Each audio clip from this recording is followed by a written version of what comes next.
गांव की जिठानी। शांति अपने दो बेटों अर्नव और आरुष के साथ शांति से जीवन बिता रही थी। लेकिन शांति के पति सोहन से उसकी कभी कभार थोड़ी अनबन हो जाती थी। एक दिन शांति रोज की तरह सुबह का खाना बना रही थी, तभी दरवाजे की घंटी बजी। घंटी की आवाज सुनकर वो दरवाजे की ओर जाते हुए कहती है, अरे आती हूँ, कौन है, सब्र करो। शांति दरवाजा खोलती है तो देखती है कि उसके जेठ मोहनदास सामने खड़े होते हैं। वो सक पकाकर अपना घूंघट करती है और पैर छूकर कहती है, आइए आइए जेठ जी। कैसी हो शांति? जी मैं तो बिल्कुल ठीक हूँ, सब आपकी मेहरबानी है भाई साहब। शांति और मोहनदास की बातें सुनकर शांति का पति सोहन और उसके दोनों बेटे बाहर आ जाते हैं। अरे भैया राम राम, कैसे हो आप? राम राम भाई। अरे शांति, ऐसे खड़ी खड़ी क्या देख रही हो? चाय कॉफी कुछ लेकर आओ, भैया आए हैं। शांति तेजी से रसोई की ओर आगे बढ़ती हुए कहती है, अरे मेरी माँ, गेट खोलने के चक्कर में मेरे तो चावल ही जल गए। वो दौड़ी दौड़ी रसोई में जाती है और देखती है कि सारे चावल जल गए हैं। वो दोबारा चावल बनाने में लग जाती है। इतने में सोहन आवाज लगाता है, अरे शांति, तुम्हारे चावल का रोना खत्म हो गया हो तो चाय ले आओ। जी लाती हूँ अभी। शांति जल्दी जल्दी चाय बनाती है और मोहनदास को चाय देती है। सब एक दूसरे की खैर खबर पूछते हुए चाय पीते हैं। चाय खत्म होती ही मोहनदास शांति की ओर देखते हुए मजाक में कहते हैं, शांति, अब तुम्हारी चाय में दम नहीं रहा, अब हमें चाय बनाने वाली बदलनी पड़ेगी। ये कैसे मुमकिन होगा जेठ जी, घर और बाहर का सारा काम मुझे ही करना पड़ता है और कभी कभी जल्दी जल्दी के चक्कर में काम बिगड़ जाते हैं, जैसे आज चावल जल गए। अरे इसी का तो हल लेकर आया हूँ। मैंने रिश्ता देखा है अर्नव और आरुष के लिए। दोनों लड़कियाँ बहुत सुंदर और सुशील हैं। अगर आप दोनों इजाज़त दें तो बात करूँ आगे। सोहन और शांति रिश्ते की बात सुनकर कहते हैं, अब ठीक है, बात चलाइए ना भैया, पर पहले लड़की के बारे में कुछ बताइए तो सही। हाँ हाँ भाई साहब, लड़की कैसी है, परिवार कैसा है, कहाँ के रहने वाले हैं? देखो, परिवार तो बहुत अच्छा है, पर वे दोनों लोग बहुत गरीब हैं। दहेज में कुछ मिलेगा नहीं।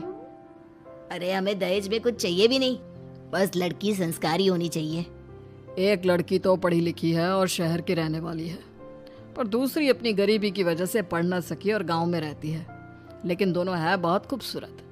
अगर तुम सबको देखते ही पसंद ना आ जाए तो मेरा नाम बदल देना। हाँ, पर तो हम आंखें मूंद कर भरोसा कर सकते हैं भैया। आप आगे बात चलाइए, हम शादी करने को तैयार हैं। कुछ ही दिन में अर्नव और आरुष की शादी हो जाती है। आरुष की शादी अनपढ़ लड़की मंजरी से हो जाती है, जो कि बहुत भोली भी होती है, और अर्नव की शादी पढ़ी लिखी लड़की तनुजा से हो जाती है, जो कि घमंडी और चालू होती है। एक दिन मंजरी घर के काम कर रही थी कि अचानक शांति उसे आवाज लगाती है, बड़ी बहू, ओ बड़ी बहू, मंजरी जल्दी यहाँ आओ। मंजरी जल्दी जल्दी शांति के पास जाती है। बेटा मेरे पैर दबा दे, बहुत दर्द हो रहा है। जी माँ जी, बस बर्तन धोकर आती हूँ। अरे बैठ यहाँ, मेरे पैर में बहुत तेज दर्द हो रहा है, बर्तन छोटी बहू धो लेगी। मंजरी शांति के पैर दबाने लगती है तो शांति तनुजा को आवाज लगाती है, छोटी बहू, ओ छोटी बहू। तनुजा थोड़ी देर से आराम से चलकर आती है। जी माँ जी, आपने बुलाया मुझे? आपको कोई काम था क्या? तू कुछ काम कर रही है या? शांति की बात काटते हुए तनुजा बोलती है, कुछ नहीं माँ, फोन पर अपने घर पर बात कर रही थी। अरे बाद में बात करियो अपने घर वालों से, पहले जाके बर्तन धो ले। तनुजा मुंह बनाते हुए अपनी जिठानी की ओर देखती है और मन ही मन कहती है, ये महारानी वहां बैठी है, ये नहीं कि बर्तन धो ले। मैंने इतनी पढ़ाई बर्तन धोने के लिए की थी क्या? तनुजा दांत पीसकर वहां से चली जाती है। अगले दिन सब दफ्तर चले जाते हैं, तभी डाकिया चिट्ठी लाता है। शांति चिट्ठी लेकर मंजरी से कहती है, बड़ी बहू, जरा छोटी बहू को बुलाना, एक चिट्ठी आई है। मेरी तो आंखें कमजोर है तो मुझसे पढ़ा नहीं जाएगा। मंजरी तनुजा के पास जाकर कहती है, तनुजा, तुम्हें माँ जी बुला रही हैं। मुझ पर हुक्म मत चलाओ, काम बताओ काम। अरे मैंने तुम पर कहाँ हुक्म चलाया, और हुक्म चला भी दूंगी तो क्या हुआ, तुम तो मेरी छोटी बहन की तरह हो ना। तुम जैसी अनपढ़, जाहिल और गांव की गवार मेरी बहन नहीं हो सकती। बेचारी मंजरी तनुजा की बात सुनकर अपना सा मुंह लेकर रह गई। कोई चिट्ठी आई है, माँ जी तुमसे पढ़वाना चाहती है, बस इसलिए बुला रही हैं। मुंह टेढ़ा करके तनुजा मंजरी का मजाक बनाती हुए कहती है, अनपढ़ कहीं की। तनुजा का ऐसा बर्ताव देखकर बड़ी बहू बहुत दुखी होती है। तनुजा को अपनी पढ़ाई का घमंड इतना हो गया कि अब वो घर के कोई काम नहीं करती और अपनी जिठानी का मजाक बनाती रहती। तनुजा का ये बर्ताव अब उसकी सास को भी नजर आने लगा था। एक दिन शांति ने अपनी बड़ी बहू से कहा, मंजरी, तनुजा हर समय तुम्हारा मजाक उड़ाती है, तुम्हें गुस्सा नहीं आता क्या? आता तो है माँ जी, लेकिन मैं क्या करूं? जब भी उसे कुछ बोलती हूँ वो और भी जली कटी बातें मुझे सुनाकर चली जाती है। मैं उसे अपनी छोटी बहन की तरह प्यार करती हूँ, लेकिन उसके दिल में मेरे लिए कोई इज्जत नहीं। बहू, तूने वो कहावत सुनी है, जुल्म करने वाले से ज्यादा जुल्म सहने वाला अपराधी होता है। मंजरी अपनी सास का इशारा समझ जाती है। वो अपनी देवरानी को सबक सिखाने की ठान लेती है और एक दिन शांति अपनी दोनों बहुओं के साथ बैठी थी तो शांति अपनी बड़ी बहू से पूछती है, अरे बहू, शाम होने को है, कुछ सोचा है क्या बनेगा खाने में? माँ जी, मेरे तो सर में बहुत दर्द है आज। मेरी प्यारी देवरानी ही कुछ अंग्रेजी खाना बनाकर खिलाएगी। सुना है पढ़े लिखे लोग अंग्रेजी खाना बहुत अच्छा बनाते हैं, क्यों तनुजा? इतना कहकर मंजरी अपनी सास की ओर देखकर मुस्कुरा दी। तनुजा अपनी तारीफ सुनकर बहुत खुश हो गई। इतने में शांति कहती है, ये तो सच बात है छोटी बहू, ये तो मैंने भी सुना है। हम भी पक गए हैं बड़ी बहू के हाथ का खाना खा खा कर। तनुजा, तुम्हारी माँ भी तो तुम्हारे खाने की बहुत तारीफ करती हैं। आज हमें भी खिला दो कुछ अच्छा सा बनाकर। शांति की बात सुनकर छोटी बहू और आसमान पर चढ़ गई, पर उसे ये कहाँ पता था कि उसकी सास और जेठानी उसे सबक सिखाना चाहती हैं।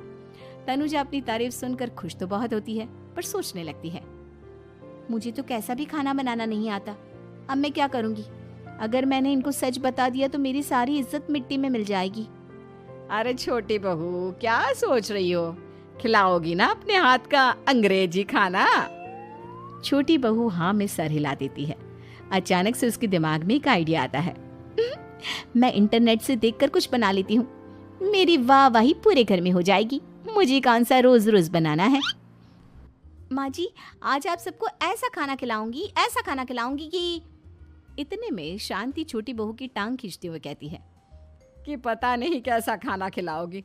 ए ऊपर वाले, हमारी रक्षा करना। इतना बोलकर शांति और मंजरी दोनों जोर जोर से हंसने लगते हैं। अब तनुजा रसोई घर में चली जाती है और खाने की तैयारी करने लगती है, पर उसे रसोई घर की चीज़ों के बारे में तो कुछ नहीं पता। जैसे तैसे सारी चीज़ें निकालती है और इंटरनेट पर देखकर खाना बनाती है। कुछ ही देर में सब लोग घर आ जाते हैं। अरे सुनते हो, आज का खाना हमारी छोटी बहू बना रही है।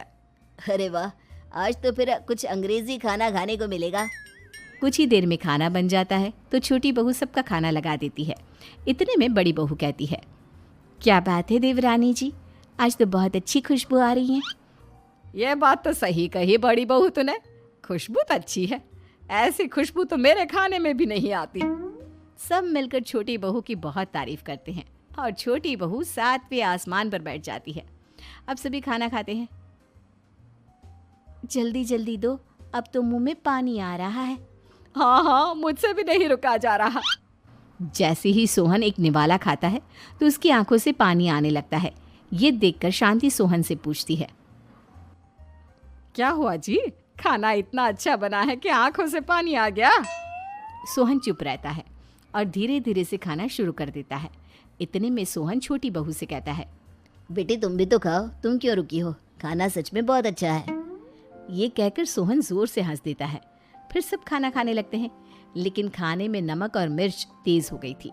तनुजा से कोई कुछ नहीं बोलता, बल्कि उसे भी खाने को कहते हैं।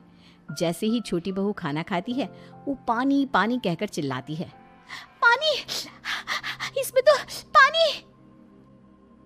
ये खाना तो सच में इतना अच्छा बना है कि हमारे साथ साथ देवरानी जी भी इसके स्वाद को कभी नहीं भूल पाएंगी।